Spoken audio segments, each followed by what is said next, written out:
Hi everyone, 5 मिनिटांत विज्ञानमध्ये परत एकदा स्वागत आहे. चला, आज आपण एका अशा गोष्टीबद्दल बोलूया जी आपण रोज वापरतो, पण खरं सांगायचं तर तिच्याकडे ढुंकूनही बघत नाही. अच्छा, कधी आपल्या झिपरकडे निरखून पाहिले का? त्यावर ही 3 अक्षरं दिसतात, YKK. काय असेल बरं हे? चला, आज आपण याच रहस्याचा छडा लावूया. चला, थोडं इतिहासात जाऊया. विचार करा, अशा वेळेचा जेव्हा झिपर अस्तित्वातच नव्हती, म्हणजे कपडे घालताना एक एक बटन लावत बसणं किती कंटाळवाण असेल नाही. तर प्रॉब्लेम काय होता माहितीये? बटणं आणि हुक्स, म्हणजे एक एक करून लावत बसावं लागायचं. किती त्रासदायक, नाही का? आणि याच गोष्टीवर विटकॉम जडसन नावाच्या एका संशोधकाला काहीतरी उपाय शोधायचा होता.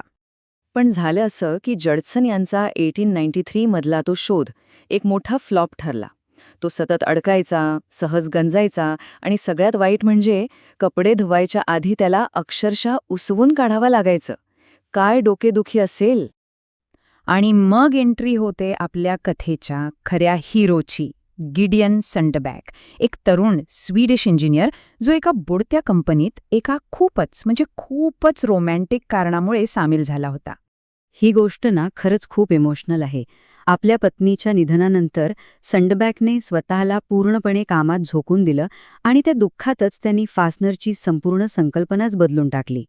सँडबॅगची 1914 मधली आयडिया एकदम साधी पण जबरदस्त होती. त्यांनी काय केलं तर प्रत्येक दातावर एक छोटासा उंचवटा ठेवला, ज्याला निब म्हणतात, आणि एक छोटी खोबणी म्हणजे स्कूप.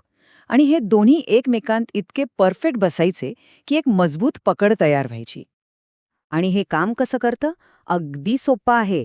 तो जो स्लायडर असतो ना, त्याचा वाय आकार दातांना बरोबर एका रेषेत आणतो आणि मग काय, एका दाताचा निब दुसऱ्या दाताच्या स्कूपमध्ये क्लिक करून बसतो. एकदम परफेक्ट.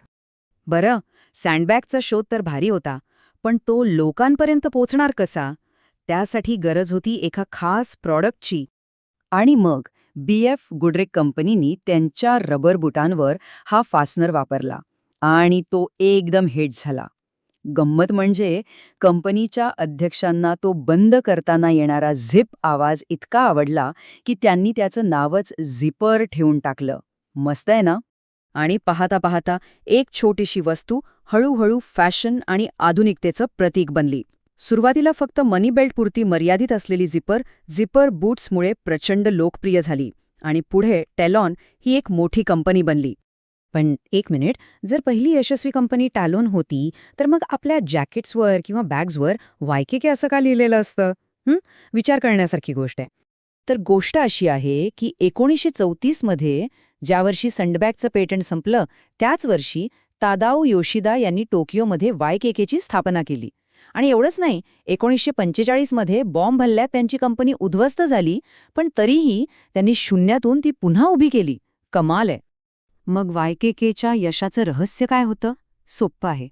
ते सगळं काही स्वतःचं बनवायचे, म्हणजे इन-हाऊस प्रोडक्शन. मशिनरी सतत चांगली करायचे. आणि क्वालिटीवर तर त्यांचं प्रचंड लक्ष होतं. यालाच ते चांगुलपणाचं चक्र म्हणायचे. आणि ह्याच ध्यासापायी 2000च्या दशकात YKKने अमेरिकेच्या बाजारपेठेत तब्बल 45% हिस्सा मिळवला. तुम्ही विचार करा, 45%. आणि मूळ कंपनी टॅलॉन, ती फक्त 7% राहिली. म्हणजे केवढा मोठा फरक आहे बघा. चला, इतिहास तर खूप झाला. आता काही कामाच्या टिप्स बघूया, ज्यामुळे आपण सगळेच झिपर एक्सपर्ट बनू. समजा झिपर अडकली, तर पहिली गोष्ट म्हणजे तिला अजिबात जोरात खेचायचं नाही.